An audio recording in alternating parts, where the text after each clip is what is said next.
organization's Caribbean Urban Votes. We are, as I said before, an advocacy group. We are the heartbeat of the Caribbean community that transforms political conversation. We are the go-to group that provides a unified voice and indispensable action on issues that face our culture. And then I'm encouraging everybody, even the gentleman running out, to become a member of Caribbean Urban Votes. There is a scan code at the table that you can scan and become a member. Now, we have, with the elected officials, we have lawyers, and the other people in society that make changes.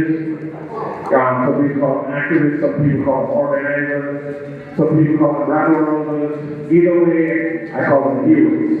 Because these are people that are constantly at work, representing the community.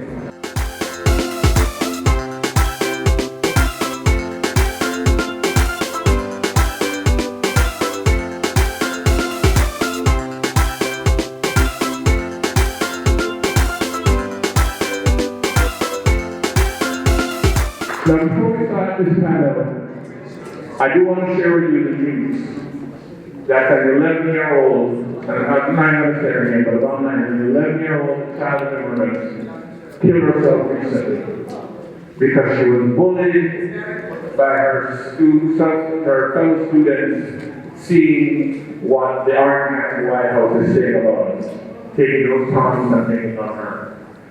So, we need to change the culture and the narrative about us immigrants. And it's not going to happen just by us, which is why I'm so glad we don't just have immigrants on this panel, or immigrant business. Because this conversation is a holistic conversation. So, let me start off by asking, going down the line, the immigrants that start. What is your perspective of the executive orders that have come out, and how do you see handling it? Thank you for the question about the 11-year-old girl that committed suicide because of her classmates bullying her at school and she just couldn't take it anymore. First of all, as an educator, I do know that bullying goes on. But a lot of times, as educators, when we hear of bullying, you really have to look deep into it because, as you know, kids could be playing together one minute, and the next minute, kids could be fighting one another. And it goes back and forth, They play today and they play tomorrow. So you really have to have a deep examination of whether someone is being bullied or not. But that type of bullying someone tells that ISIS is coming to get them. I think that is something that all educators should look at very closely, because that is not something that we should play with at all. Because we do know the impact that it will have on a child. If they think school's supposed to be a safe place for kids, a safe place. And we have kids telling kids, oh, I'm going to call ICE on you, or call ICE and they're going to come to your home. That should be first, and the child let the teacher know it should be stopped immediately. The child should be dealt with immediately. First of all, the child parent should be called in, and it should be a conversation about what is being said to the child. Now, a lot of times students do not tell their teachers that these things are happening. But they go home, sometimes they talk to their parents and let their parents know that what's going on, sometimes they may not. But if a teacher, you can kind of look at your kids because you should have a relationship with them that will let you know something is bothering that child and I need to find out what's going on with them. Because if you've been with that child for a long time, you know that child, you can tell when something is going wrong with one of your students. You can look at it and say, something must be going on yesterday, or something must have happened last night. And you call that child outside. And most times our kids love us. They're willing to talk to us. If we really get down to the bottom of what's going on with them. because it should never happen. And schools got to really be on the lookout for things like that, because children are cruel to one another. They're very cruel to one another. And we look for more of these things to happen, but we just hope that they do not happen with kids taking their life. But it was about communication. Schools don't have to have these conversations. And like I said, right now, they're really not happening. You look at the number of kids in schools and all the kids you go to, or you work there, and you look at the demographics. And in schools that I work in, we don't have, I said, maybe 1% could be of kids from outside of the state. So we don't really have that problem, but if it was a problem in the system, I would look for the administration to take it on with full speed, because it is against the law to bully kids in school.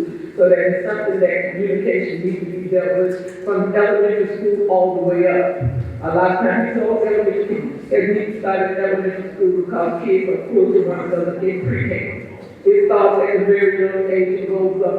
But whatever you hear in your home, you bring it outside of your home. And one thing about children, they're gonna tell the truth when they tell you.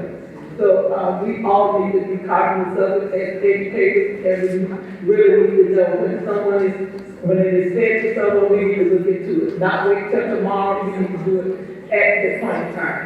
We need to take it on full speed and full head and take it on right then so that we can hope to eliminate what happened to that 11-year-old child, whatever happened to him. I think the question, my heart goes out to her and her family. It's not the first time that I've dealt with a situation like that, not in that particular manner when somebody was threatening to call ICE.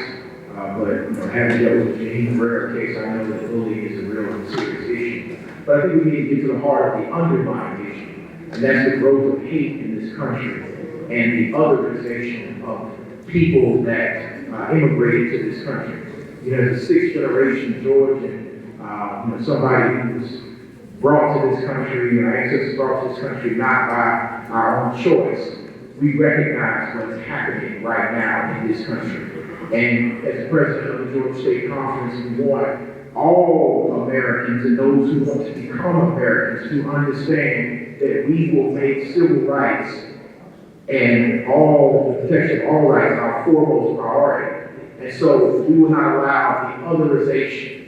We will not allow the demonization of others for political gain. And so with that incident and other incidents that we see occurring around the state, we want to continue to amplify the voice of those who believe in those true American values, that this freedom is not only for us, but for everyone else that loves this country enough to immigrate to this country. And so I think the cure for all of this is a real conversation about what America is, what it will become, and the ultimate issue of the racism that has boiled up to the top again and is trying to otherize everyone other than rich white men. Yes. So with us at the Georgia Latino Alliance for Human Rights, it is an unfortunate incident that took place. But also to take into consideration that the teachers knew about this bullying, but they failed to report it before they convened the family members.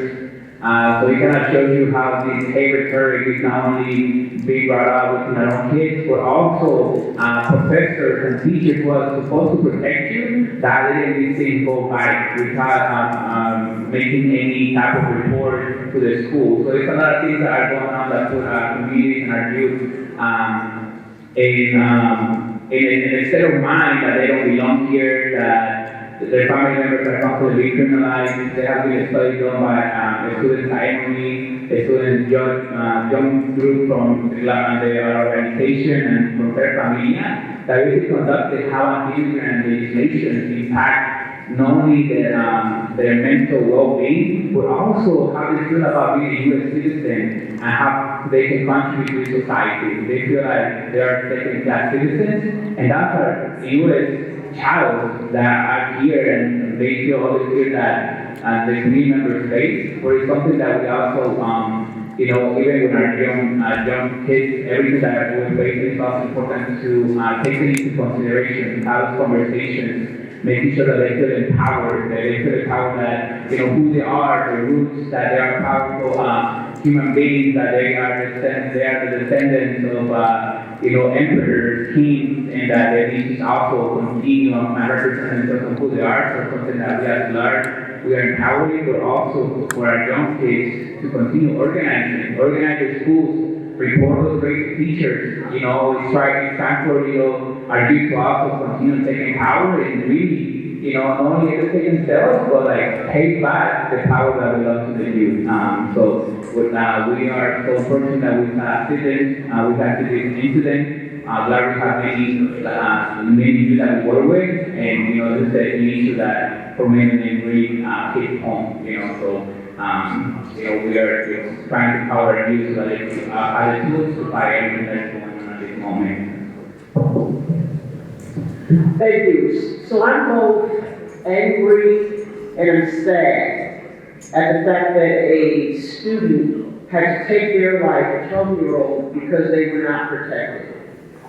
We heard earlier about the main issue and their playbook is to create this narrative of fear. So if we make you afraid, then you'll start acting and reacting instead of being proactive. And so the school systems, yes, should have protected the bullying, but this has been going on for a long time. So the question goes back to what tools do we need to have to not only change the narrative, but to give the students and our families. The student couldn't didn't feel safe enough to talk about the bullying. The student didn't feel safe enough to bring it home to the parents. The parent didn't feel safe enough to, even if they knew, to try to do the same. So what's wrong with this system? So you've got to start to, again, bring the narrative to change that this is a human right. You don't get to decide who gets to stay, who goes, based on the fact that you've changed the Constitution, or you're changing the congressional level where decisions are being made. So we're trying to fight this in the courts, because people don't debate it, people don't have the money to fight in courts. So where is the system or the safety net that we need to be providing in spaces of law enforcement, legislators, federal departments to create this place where they can get their needs met? That's not the people in this room. You've got to be able to change the narrative, to stand together to say the kids know what their rights are, the parents know who to go to if they get in trouble. The organizations that are here may have to help and do pro bono or do some kind of way that they can get the resources to go into the court system and fight this out. The legislators have to stand there, speak truth to power, not just speak truth, take the action behind you. Okay, so next question is, those are great suggestions. What are you or your organization doing actively in response to all that's going on right now? I'll start with it and I'll move it down. As a legislator, we write policies. So Representative Myron Davis, Second Representative Sandra Scott, myself, we're always looking at ways that what can we do policy-wise to dismantle, disband, or repeal things that are already in motion or create new laws to protect people. So that's it. Again, we talked earlier about the 10 limit of legislation that silences the voice. So even if I wanted to write 10 bills that protect us, we would not be able to file them. So organizations need to speak up and say, hey, you're silencing the voice of the people of democracy. The people that were elected to represent them under the Capitol cannot be heard. Therefore, it's creating intensifying a cycle of fear. So we as legislators are in the community educating. We're at the state capitol fighting. We're speaking truth to power saying it's not going to work. So that's what we do. We're doing our part. I appeal to those that are listening to watching. Instead of talking with everybody else on what's not being done, ask yourself, where do I need to plug in and with who to help us? When you didn't vote, and we didn't get the people we needed in office, you tied our hands. So we are on our job. I need you to get on their job and start aligning with these organizations to change the narrative, to show them that even if we're afraid, we're going to move in fear and numbers to change the system. At the Youth Latino Alliance for Human Rights, we have been doing non-human rights trainings all over the state of Georgia. Our director, Adelina Nichols, has been going to South Georgia, Jackson, Gibson. We have been all the way to Athens, Greensboro. You're sharing this information, and we're so glad that community members have trusted us to open those spaces and share this information. So using these packages, feel free to take one or two, because we have got to understand that we are just a small organization. There is no organization big enough at the state level, at the national level, that can really solve all the implications and everything that is taking place. It is us, the people united, that we can organize, mobilize, and protect our own people. We also have empowered community members to go back to our roots. Sometimes when we do your rights training, one of the questions that I ask, do you know everybody in your neighborhood? Do you know everybody in the street? Create those community watches within your neighborhood. Sometimes when we go to white neighborhoods, within like a few minutes, an hour, the police are already calling. So let's try to create our own version of community watch to protect ourselves. Like who's coming into our neighborhood? If we see a strange car, we can communicate with every member, every we are members. We don't have to like each other. But maybe the person that is looking around, like who's coming out, can see an ICE agent and can tell us, hey, there's a police that is suspicious or a car that is suspicious. Take the precautions that you need. It might be an ICE agent. And we have been creating this community watch groups within our communities. We have more than 1,500 members that have been added to community watch groups in different counties, Gwinnett, the Southeast region as well. But now we also have developed a rapid response team called ICE Shakers, where U.S. citizens and white allies are able to, if we see an ICE agent reporting trying to do a detention, we cannot stop a detention, but just by being there, documenting everything that is taking place, they behave a different way. And we encourage our community members to never open the door to any law enforcement or ICE agent if they don't have a judicial warrant of arrest signed by a judge. ICE is informed our community, use different strategies to lie to our people. If they bring warrants of arrest that they sign, the warrants of arrest that they sign on their own, under the Constitution, that does not allow the force them to force us to open the door. And we tell community members, if they actually doesn't have a warrant of arrest, ask them to show it to you. If they don't want to show it, keep asking that you're not going to open the door. And we tell community members we will feel empowered, but we have to understand that when it comes to the time, like our own fear is going to make us even open the door. We have a community member that she put a whole couch between her and the door because she was afraid that she was going to open the door. So it comes to that point, but also situation changes when you're in your car. And we also ask community members and allies to pressure local law enforcement and our city council to take a stand. I know we have HB 1105 that kind of forces, different governments to collaborate with us, but there is still a way. When people get elected to office, we go there to serve, to find the loopholes of how we can protect our people too as well. So we're asking everybody, pressuring, and also, we have we are really blessed that we have the opportunity to work with different organizations too as well. That we have been working on the ground for many years, like Proyectado, Women by Chapita, Baji, Refugio. So we're not in this by ourselves. We know that we can do this by ourselves. We are working in coalitions, and I know right now we are working on coming back, we're starting conversations with each other, so we can kind of know what everybody's doing, so then we can know, hey, what are we missing? How we can better strategize together. So it's one of the things that we are doing. We're strategizing. Our director right now is in Arizona for a strategy behind what we can do, because there's so much that is uncertain, and we just try to inform ourselves as well so that we can redirect the right information to our community as well. So I Georgia NAACP, we're the oldest civil rights organization in the country.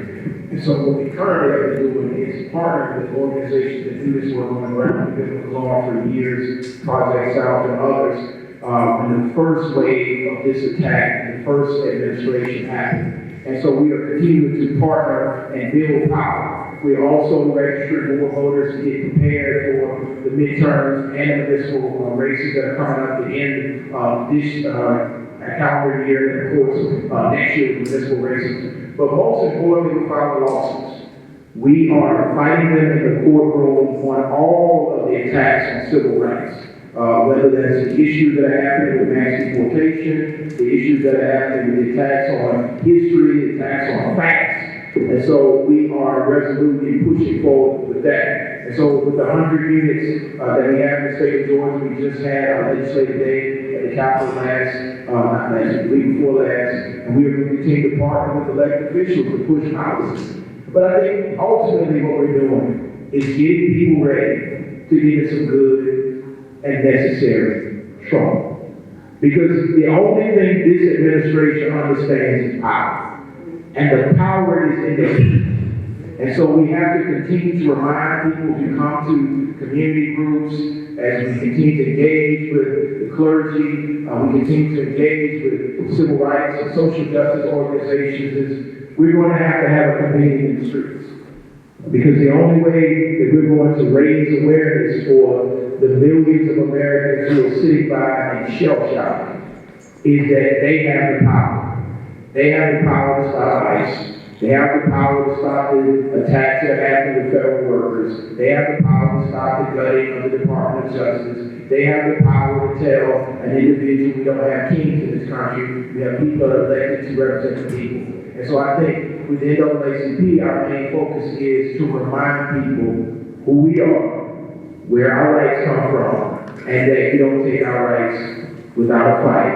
And when we fight, we win. Could I make one point though? If you're not in a permanent immigration status, wouldn't go on the streets at this point right now. But you could support from the back, from behind the scenes. You know what I'm saying? Because you go to the streets and get arrested and you're on TPS or something like that. Quick solve the problem. Representative? Okay, what I would say is that, I think communication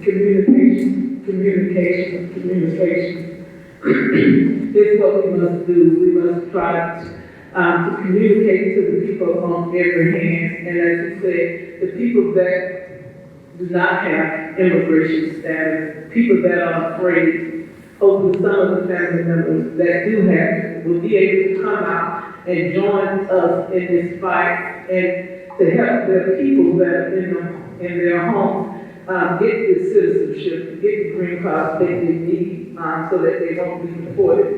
But we're at a pivotal point in our life where we're going to have to come together, and we need people to come together that is ready to fight. Down in the General Assembly, we must have legislators that are ready to fight, ready to stand up and speak out against injustice and stand for what is right. And we know that what they're doing now in the United States is not right. And we got to have legislators, people that write policy, write laws, that are willing to stand up and put the laws on the table and fight for them. But again, we need all hands on deck. We need all hands on deck. We can't do it alone. That's why when the call to action comes, we need everybody to fill their capital. You know, they have not seen, this is my 15th year. I have not seen that capital taken over by African American people. They had the other day when they had the people got laid off at the CDC. We see rows of them in that capital taking over. And that's what they need to see from us.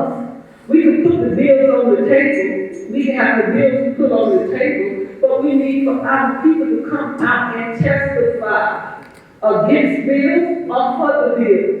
And we do not get that as elected officials. We got to have the buy-in from the people.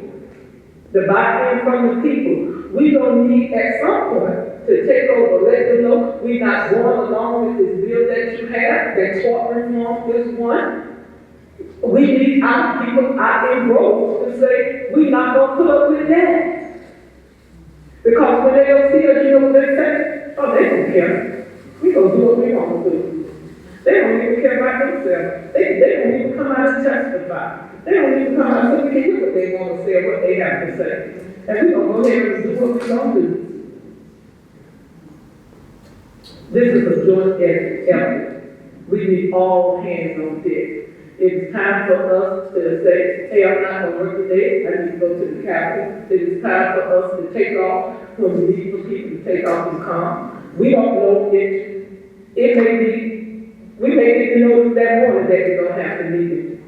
And when the message of the call go out to the organization, they don't need to pull out, we don't need to have people to come down to the Capitol and let them know that we're not taking this anymore because we're not going back. I'm not going back. And I don't think anybody in here will go back. And so we have to stand up and fight. I'm very willing to fight on any day. I have always been a fighter. Ever since I was a little girl, that's why I got so many books with this as a child. Because I have always been ready to fight. Have always said, no, you don't talk to my people like that. Always stood up. And so that's what we need. We've got to have a call for people to come to action. We got to have calls for when we need you to come to your house. That's your house down there. And they trying to take it over like it's theirs. It's not their house, it's our house. When you think about everything they got off the backs of our people. Off our backs. And we cannot just sit back and relax and let them think that they're going to take what we have worked for and what we have done. So we all got to get this together. And it's time that we continue to stand up and speak out against this injustice. And the legislators got to come on one accord and they got to be ready to stand and fight for the people of Georgia. And if your legislator in your district not ready to stand up and fight for you, then you need to send them home and find somebody that's going to come and fight for you. Representative? So I'm going to add, I want to just add on to what Attorney Griggs said about the power that you have. We have economic power, people. If we stop and shut down places and hurt my colleague Viola Davis always said, you got to hand in the wallets. If you stop supporting the economy in this state, we're going to find that there'll be different conversations at the table. If you stop bringing your going to work in a capacity where there are people laying off people and then you get it, all this work done on you. And then in 3 months they're going to come back and say you're unqualified and fire you.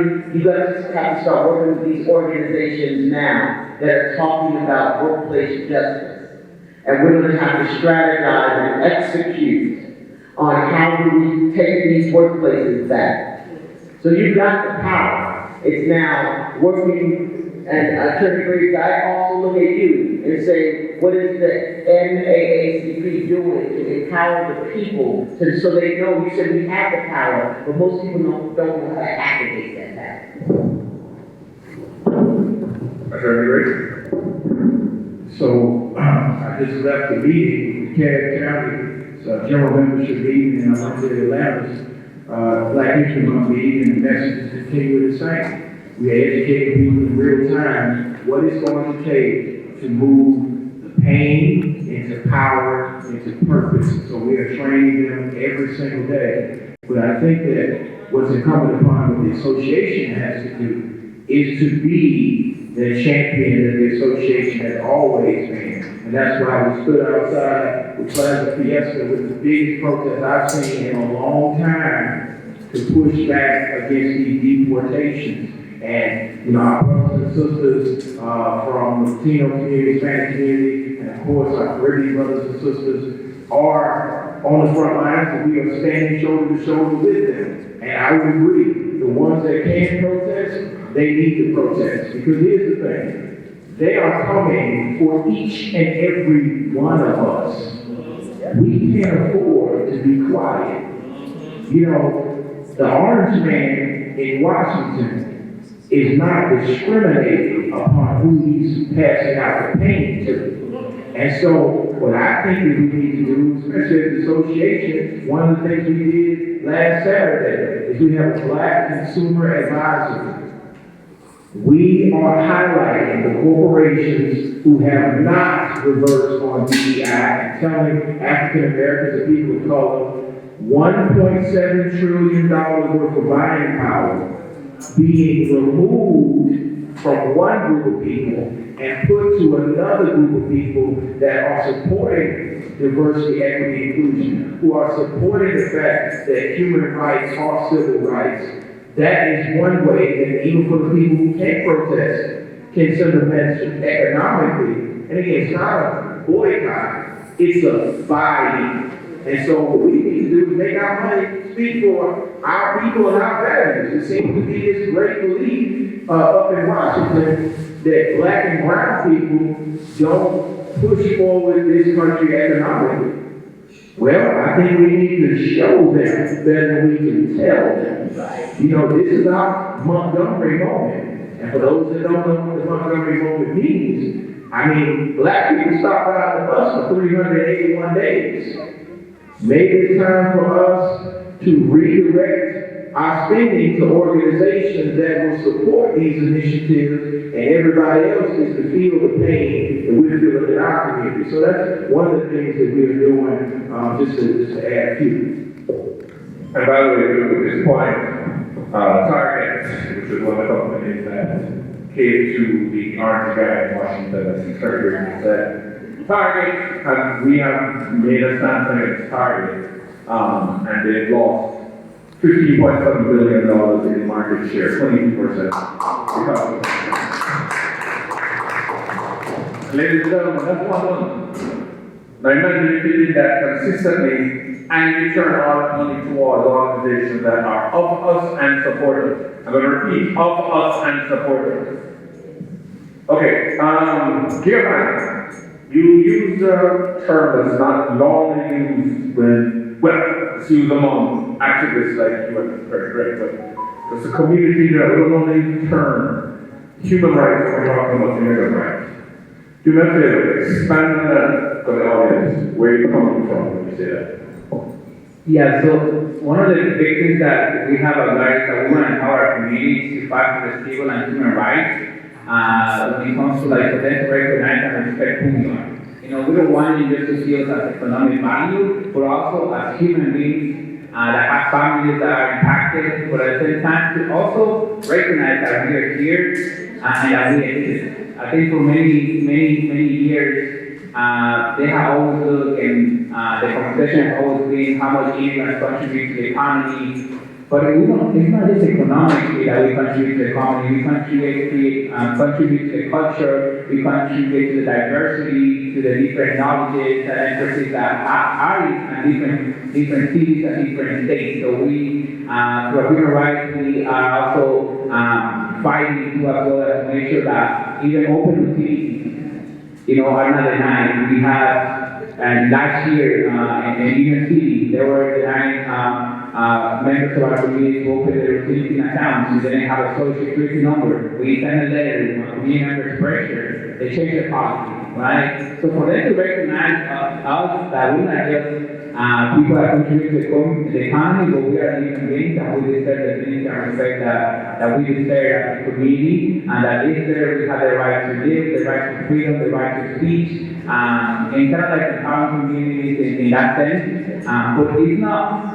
We also have the effort when what we do to empower our communities. If we are like a broken record, constantly, we have community meetings, and we tell our members that we have constitutional rights, that doesn't matter what status you have the right to defend your home, that the Constitution applies to you as well. That constant repetition is what continues to empower our community, but also our youth. There is a city council in Cairo, Georgia, South Georgia, that they introduced an ordinance to ban, the Mexican flag. Because he said that every person that was wearing a flag that was carrying a flag that was not the U.S. was an undocumented person. Right? So that's their vision, that's their mentality. They don't see us as people that contribute to society, that are U.S. citizens, but it's also to empower even our own youth, to not forget where we come from, to not forget our language, to not forget our dialect, to have that promise of where we come from, because if our youth lose that, lose our culture, how we live, where we're from, then we're losing the battle. So that's also how we recognize our community members. You are a Latino from Mexico, Guatemala, you stand proud as a Guatemalan American, you stand proud as a Mexican American, you stand proud as a Nicaraguan American. Be proud of who you are. And I think that's really not only recognize us as people that contribute, but recognize who we are, the diversity that we have, and everything that we contribute to the society. Excellent. This is going to be my last question to the audience and to those online and the YouTube channel we walk with us. The community that exists in Georgia, African Americans, Latin community here, definitely pulsed since the 60s. Caribbean community really started to become a pulse in the 80s, Latinos as well. Asian and African communities, like from Africa, get very pulsed like in the 90s. I think I can safely say these communities have not historically been talking to each other. And as such, we have lost out on a synergy that can be tremendously powerful.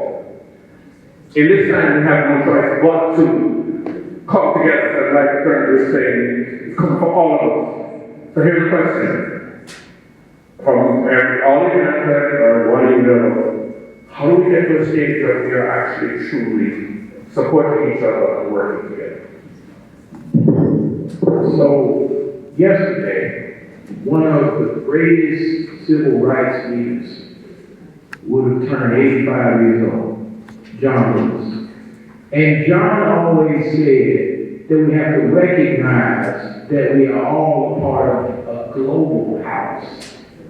I know that in my community, there sometimes feels like it's just the black folks that are fighting. But when we recognize that the existential threat that we are facing right now, both in this country and in the world house, is the rise of white supremacy, we have to recognize that there's a global threat.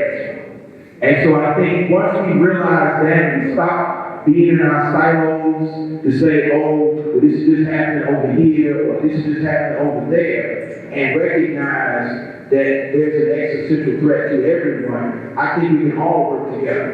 As you said, in the 60s, well, 50s, 40s.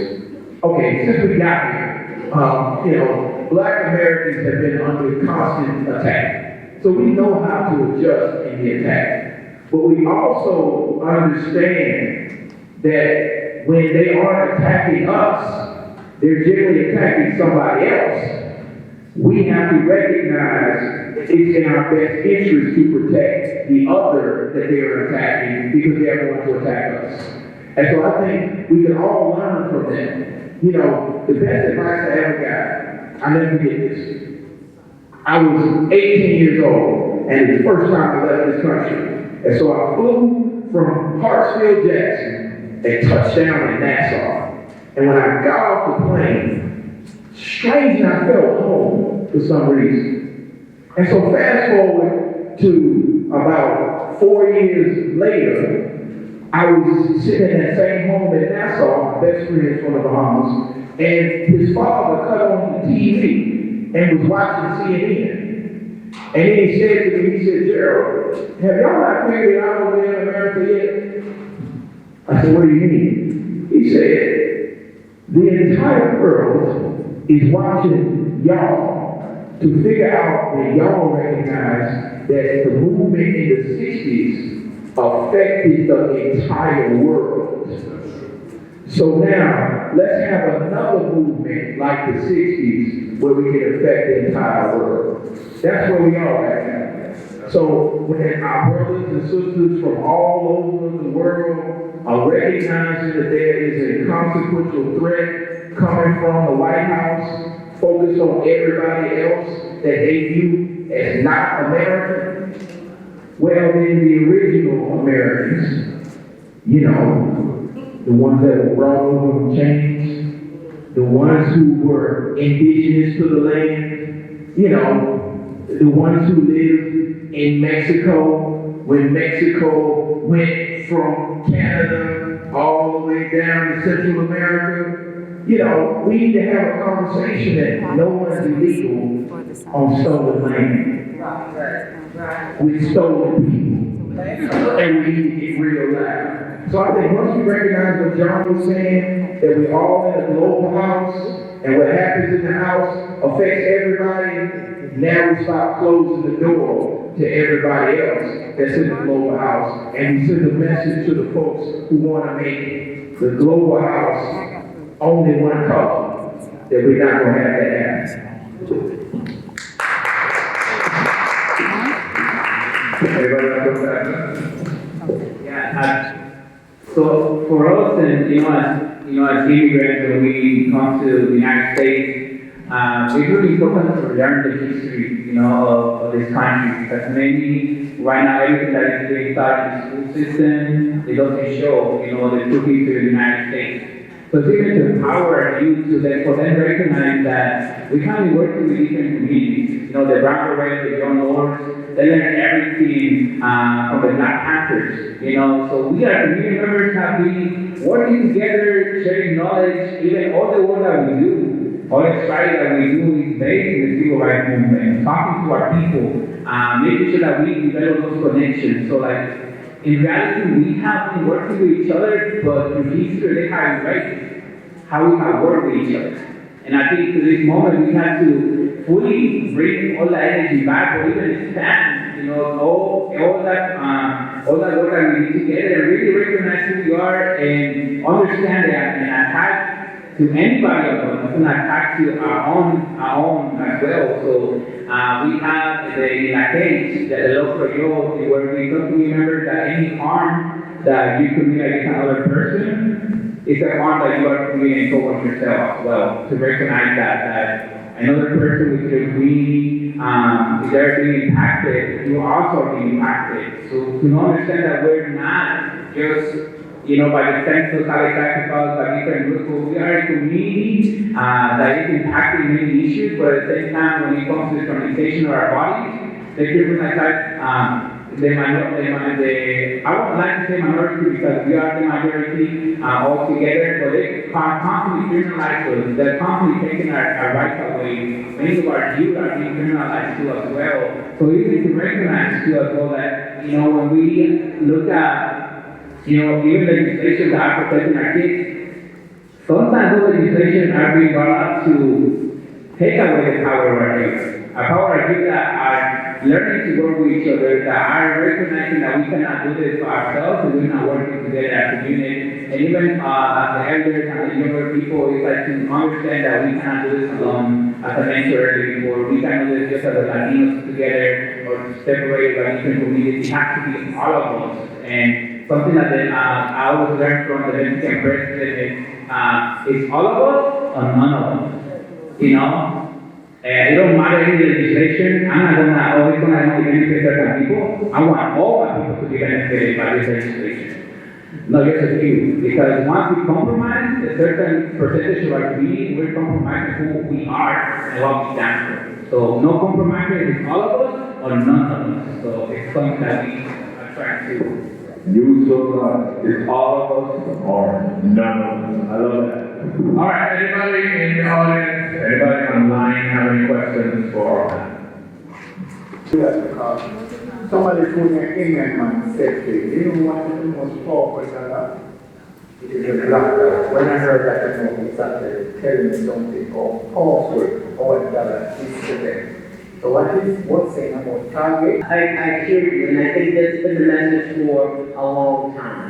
I think this is going to the moment in history where it's going to demand a response.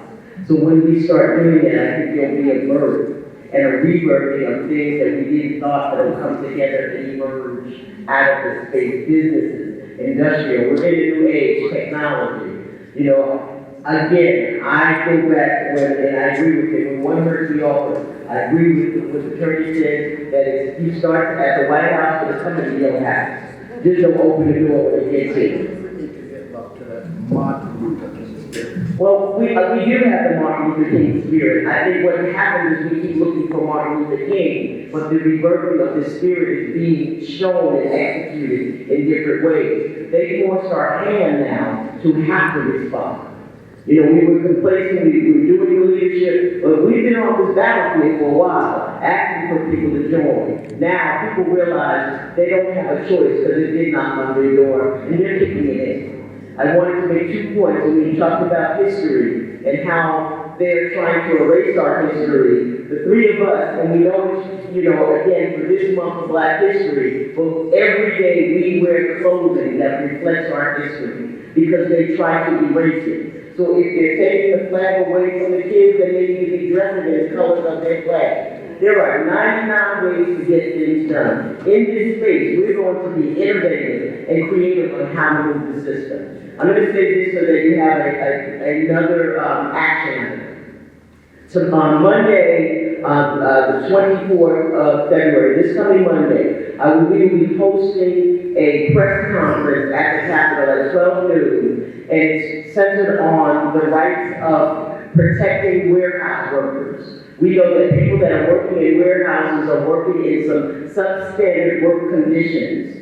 And so this piece of legislation, as well as the activation of the press conference, means that we need people that are working in warehouses, whether it's Amazon or I'm not going to name the other ones that are, but be there to stand with us, to tell your stories, so that we can start putting demands to make them improve and protect the rights of warehouse workers. There are heat-related issues that people are dying going to work. They're not getting water stations at their job. So we're standing for workers' rights on Monday, 12 noon, inside the Capitol on the stairs. Make sure you're there.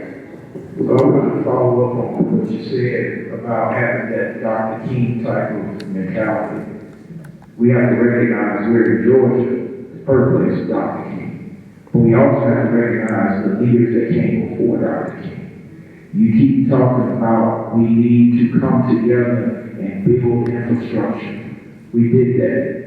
Post-Reconstruction, they burned it to the ground. We did that in the 20s. They burned it to the ground. So what we need to understand, we have to be more intentional in how we rebuild it this time. We build digital infrastructure. Because the African American community and all the communities that we're having a conversation about, it's not that they just didn't build it or they didn't do it. There was active opposition. Another thing that's going to happen at the state capitol, I believe on Monday, is a celebration of the 33 state legislators that were seated after the war in Georgia, where 33 black legislators who were removed and not seated. We have to know this history so we know what the game plan is so that we can push against it. I agree. And that's one of the reasons why the NAACP has a list on its website now, the Black Consumer Guide. It's on the NAACP list. We're going to list all the black businesses, all the businesses of color that have stood by diversity, equity, and inclusion so we can continue to channel that buying power. But we also have to understand there's an active force trying to erase history. They erase history, they take your identity, and then they whitewash it. We have to make sure that doesn't happen.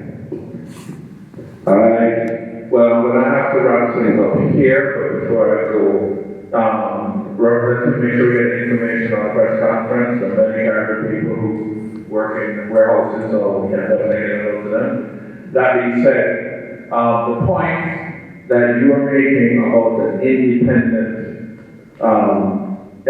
be operating in a manner that doesn't become impacted by the structure. And what he said is right about trying to attempt to erase history. In the early 1900s, we had the Darby movement. And the point of that movement, well, one of the core points of that movement, was the creation of an economy that was based on black people here, Caribbean and Africa. The reason for that reality would be that those who wanted the destruction of black people couldn't touch that because it was outside of the country. Because, like we had Greenwood, Black Wall Street, and they destroyed it, but they couldn't destroy it because it was right in the system. So, the coming together of all of us with an international perspective could really create a different reality where we actually protect the economy that we live. We could keep up about this forever. We're over time, so I'm going to ask all of you to give a round of applause to this amazing. On behalf of HR, NAACP, and we are Caribbean Georgia Folk. We are a heartbeat of the Caribbean community that transforms political conversation. We're the go-to group that provides a unified voice and indispensable access to issues that shape our future. We have two representatives that have organized and we have an attorney. Did an amazing job. Thank you so much. I've been pastor here for 32 years. In those 32 years, this congregation has welcomed refugees. This week will be the last refugees that we will see for the foreseeable future as a result of the actions that have been taken by our government. I can only say this, and it goes back to a pastor in Germany who experienced some things that are sounding like they're happening again. And that is what happens when a country looks the other way and allows totalitarian folks to take away the rights that you and I have until we recognize one day they're gone. And what he said was this: silence in the face of evil is itself evil.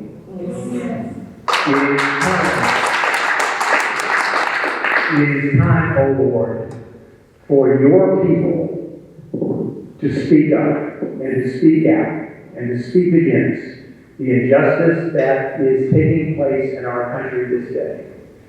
And Lord, we ask that you would give us the power and the strength and the courage and the perseverance to keep speaking out until change takes place. I'll simply leave with this. I am 66 plus years old. I was born in Huntsville, Alabama. When I was born, the first notice in the newspaper had white births and colored births. I was born into a world of Jim Crow. I remember visually seeing colored bathrooms, knowing that there were places that folks of color weren't allowed, even though technically they might be legally allowed. They knew they were not places they could be. And as I became a teenager and a younger 20 person, I just assumed those days were going to disappear and we were going to progressively become more of a society that recognized that we're all created in the image of God and all loved by it. And it is deeply disheartening for me to recognize that my age group, particularly my particular skin color, I won't say I'm wealthy, but I am white, that our folks have utterly failed to do what needs to be done to make sure that this country upholds the beautiful ideals that we think that we are guaranteed. And I'll just leave it with this, folks. A law is only as good as the character of the folks who are in charge of making sure that it applies to all people equally. And if we do not speak now, we may not have the ability to speak later. So we've got to speak. So, with that. Wow. What an incredible and powerful day of discussion, learning, and community action. This Immigration Summit has been an eye-opening experience, bringing together voices from across the spectrum: elected officials, immigration lawyers, activists, and faith leaders, all uniting in the mission to inform, protect, and advocate for our communities. We started with part 1, where we heard from elected officials sharing important policy updates. A special thank you to our moderator, Andrea Pinter-Jack, for guiding this important conversation with insight and clarity. And of course, a big thank you to our panelists, State Representative Derek Jackson and Austin Thompson, City Council Post 3 of Lawrenceville, Georgia. Your dedication to keeping the community informed and engaged is truly commendable. Next, in part 2, we had an in-depth discussion with immigration lawyers who broke down the legal impact of these new immigration laws. A huge thank you to our panelists for sharing their expertise and helping us understand the complexities of these policies.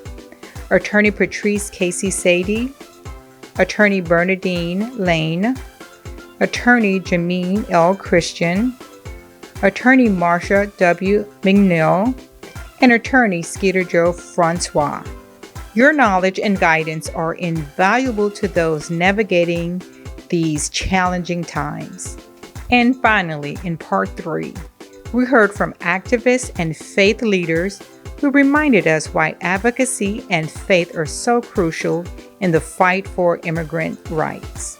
A heartfelt thank you to these inspiring panelists: State Representative Kim Schofield of District 63, activist Giovanni Laguna, Attorney Gerald A. Riggs, Georgia NAACP President, and State Representative Sandra Scott of District 73.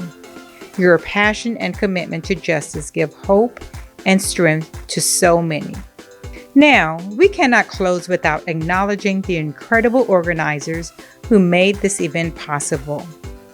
A massive thank you to Jason Walker, President of Georgia Caribbean Votes, Jacques Laurent, Vice President of Georgia Caribbean Votes, Tracy Letsom, Secretary, Deb Georges, Assistant Secretary, Annette Lemon, Treasurer, and Sion Rodney, member and who blessed the summit. To Rock of Ages Lutheran Church Reverend Pastor Randy Palm, who left us with a powerful testimony. And most importantly, thank you to every single participant who showed up, asked questions, and engaged in these crucial discussions. Your voice matters, and your presence is a step towards change. As we leave today, let's remember that knowledge is power, and action creates change. Stay informed, stay engaged, and continue to support efforts that uplift and protect our communities. Thank you for being a part of this movement. And remember to stay connected with us at CaribbeanFocus.tv for more important discussions like this. Don't forget to visit our website, subscribe to our YouTube channel, like, comment, and share this message, because together we are stronger. Until next time, stay informed, stay empowered, and stay focused.